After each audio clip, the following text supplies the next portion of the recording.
Oi, welcome to Lockdown Day 84.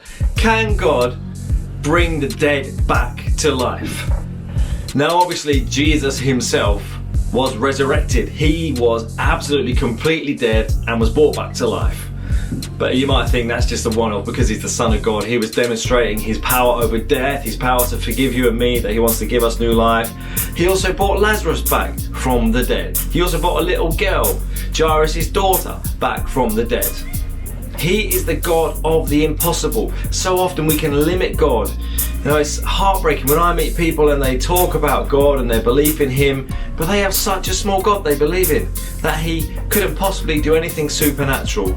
That when it comes to even thinking about creation of the world, they've almost put God in this little box and all this other stuff happened to create the world and God just did this part. Hang on, he is the ultimate power. He is the one who is all-knowing, all-seeing, all-powerful. Let's not forget that. He is still the same God. He is the same yesterday, today, and forever. He is the God of the impossible. And it says in Romans chapter 4, verse 17, talking about Abraham, thousands of years before Jesus.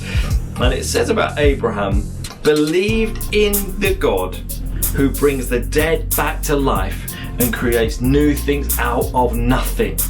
God had promised to Abraham that he would be the father of a nation. He would have loads and loads of descendants, as many as the stars in the sky. And this guy was old, and his wife was old. They were past the age of having kids. It was impossible. How on earth could they fulfill the promise that God had given them? Yet he trusted that God can bring the dead to life and create new things out of nothing. And that's exactly what God did. He gave him a son, Isaac, and then as a result you have the whole nation of Israel birthed from that moment. God is the God of the impossible. I don't know what situations you're facing. I'm sure you will have some in your life where you are absolutely stuffed without God coming through. If you're too comfortable and you don't need God in your life, maybe you need to reassess your life and actually what you're doing. But for most of us, there will be circumstances, there will be situations that we cannot change, that are impossible. Humanly speaking, as we look at it, there is no way through it. Yet we serve a God who creates something out of nothing. He creates new life. He brings the dead back to life. So even if that relationship, that circumstance looks completely and utterly dead, is lifeless, that you cannot revive it, let's trust that Jesus has the power to bring the dead back to life and to create new life out of nothing.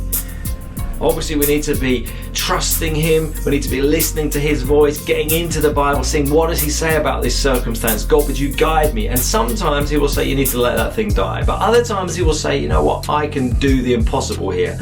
And when he says that, let's trust him, let's hold on to his word, let's have the faith that he can bring the dead back to life. My prayer for you today is you would experience that, you would know that. If you're not a Christian, ultimately, God does that in you and you become a Christian.